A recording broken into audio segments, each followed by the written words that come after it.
Good morning, good afternoon, or good evening, my beautiful hot messes. My name is Mistress Lavender, and today I'm reading Rich AF by Vivian 2.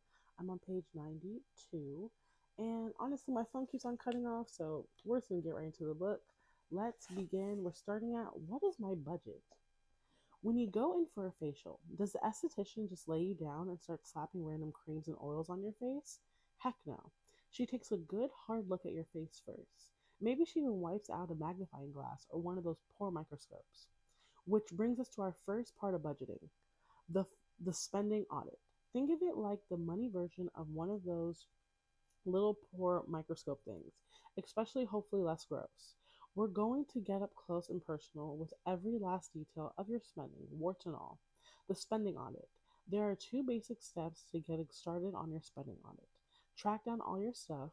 Two, put it all in one place. All your stuff means any records you have of your spending over the past month. If you slap everything on your credit or debit card, you just can pull up your last statement from your bank or credit card provider to comb through. The statement being the record of every dollar that existed your account that month. Here's how to get the statements. 1. Log into your bank or credit card personal portal. 2. Select the amount. If you spend mostly on a debit card or the card the card you use. 3. Look for a link slash button to statements, and if you haven't already, sign up for paperless delivery while you're there so that they can come right into your inbox every month. 4.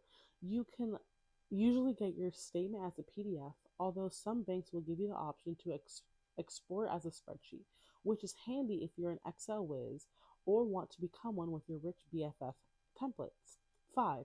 Repeat step 1 to 4 for as many debit slash credit cards as you regularly use each month. Key items. I recommend exporting the statement for 1 or 2 months prior than the current month. So if it's June, export April or May. But whichever month you select, just make sure it's the same across all of your accounts. I also generally recommend avoiding November and December statements for your budgeting audit because the winter holidays can mean abnormally high spending. Alternatively, you can use a spending tracking app, many of which are totally free, that securely accesses your credit and bank statements, aggregates them, and categorizes your expenses. You can grab the list on my favorite apps at Rich AF Club. That said, even if you use a credit card for all your spending, there will be a few major things that likely won't be on your credit card statement: your rent or mortgage, your car note, and any debt payments you're making. These are all likely some of your biggest expenses, but odds are you don't change your student loans. For example, to your credit card, to your credit card. So just be sure to either cross reference with your bank account to get those amounts or write them down for memory. With all your stuff gathered, ah, it's time to put it all in one place. You can literally just print the statements out if you have a printer, or you can input all your expenses on a spreadsheet, or you can just handwrite them into a bullet journal. Truly, just do whatever works for you. We all have different learning styles. Personally, I'm partial to the Your BFF spreadsheets naturally, but maybe you're my dad and are literally going to print everything out and whip out a yellow highlighter. No problem. Okay, whew, that's a lot of info gathering, but you're doing amazing. Trust me. I know you're spending I know your spending might feel like a huge pile of chaos right now, but it's all part of the process. Think of figuring out your spending like the Mario Kondo Netflix cleaning show. You empty your closet, clear out your dressing drawers, and dump everything on your bed. And now you get to sort it. Grab a copy of your Rich BFF budgeting spreadsheets here at richbff.club.